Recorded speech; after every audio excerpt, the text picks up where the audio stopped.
Greeting to you, my viewers. My name is Ayodele Olawale. Respectfully, I want to welcome you to my YouTube channel, HBB, Hope Behind Bar. I know many of you know me. I still remain that soldier who was sentenced to death over mutiny charges 2014. Myself, along with some of my colleagues, were moved from one detention facility to another. Finally landed me at maximum security prison, Kirikiri, Lagos State. I bless the name of the Lord for being with me all through the journey. So therefore, I have set up this channel, HBB, Hope Behind Bar, to see how we can contribute positively to the federal government agenda on people behind bar. My stay in the prison has made me to understand that sending people to prison does not mean that they have condemned the person per se, but the government actually wants the person to be transformed for a better living. So I understand sending one to prison, what the government wants to achieve is to rehabilitate the person and make sure the person is of well behavior and being reintegrated back to the society. By the special grace of God, I am the author of the book titled Rescued by the Heaven, A Soldier's Tale in the Lines of Duty. Here's the book, Rescued by Heaven, A Soldier's Tale in the Lines of Duty. While I was in prison, I think the idea began while I was in prison. But by the grace of God, when I come out of the prison, that is when I embark on the project. And by God's grace, it has been launched. So please get a copy for yourself. On Amazon, on Seller, you can always have it. Rescued by Heaven by Ayodele Olawale.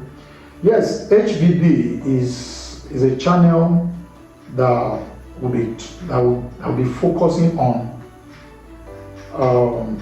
restoring hope to the hopeless, encouraging those that are being discouraged, and most importantly, we'll be concentrating on how we can reconcile the abandoned inmates, the abandoned ones behind bar, to their relatives.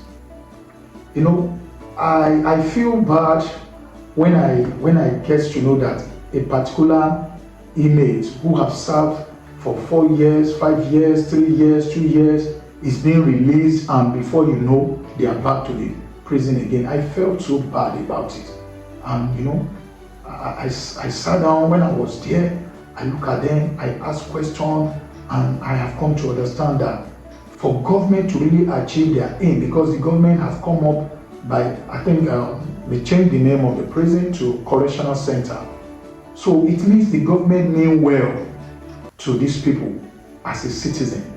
So then for the government to achieve this, there are lots to do. We cannot leave this to the government alone. It's so glaring that we cannot leave it to the government alone. Relatives has a clear part to play.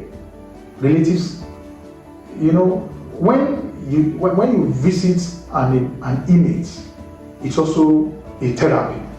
It's also a therapy for that particular inmate. He felt so good. He felt so happy. The federal government that positioned the facility also give a room for visiting. I can tell you with all sincerity, there are some inmates behind bar that for the past 2, 3, 4, 5 years, no one has visited them. You know, this kind of person felt, well, he or she do not have, there's no hope. What does he want to go and do there in the society? If by chance the law free him, he doesn't have confidence of returning home. So the federal government has kept them there for them to be transformed. So it's also our duty as a relatives. It's also our duty to visit them and let them understand that yes, you fucked up then you fucked up, but thank God. Now, you must have learned your lesson now. When you come home, you are most welcome, and prove to us that you are a changed person. When an inmate gets to know all this, I can tell you with all sincerity, out of 10, it's difficult for you to see 1 or 2 that will return to crime. But when you abandon an inmate, and maybe the law has given him 7 years imprisonment, and for complete good 7 years, no one visited him, no one showed him any kind of love. Sincerely speaking, when such an inmate get back to the society, it takes God's grace for such inmates not to return back to crime. Please, I am calling on everyone. Let us come together and see how we can support the government for these people to be transformed. For them to be transformed. There are a lot of things that will be unfolding on this channel. I want to beg you, please make yourself available to subscribe to this channel. HBB, Hope Behind Bar. Subscribe to this channel, and you find it so educative and find it so lovely. I pray God will help us in Jesus' name. Every 8 o'clock, every Thursday, 8 o'clock p.m., 8 o'clock, you always have me live. Thank you. I'll be waiting to see you on Thursday. See you.